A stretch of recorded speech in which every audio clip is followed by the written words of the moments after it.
السلام علیکم وعلیکم ابراہیم خلیل اللہ. خلیل کا مطلب دوست، حبیب کا مطلب دوست.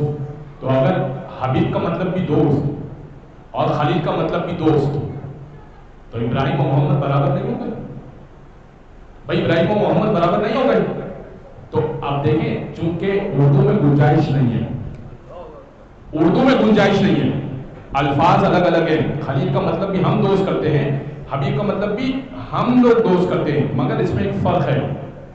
خلیل وہ دوست ہوتا ہے، ابراہیم ہے خلیل اللہ، خلیل وہ دوست ہوتا ہے کہ ادنا مرتبے والا، چھوٹے مرتبے والا چاہتا یہ ہے کہ بڑے مرتبے والا میرا دوست بن جائے.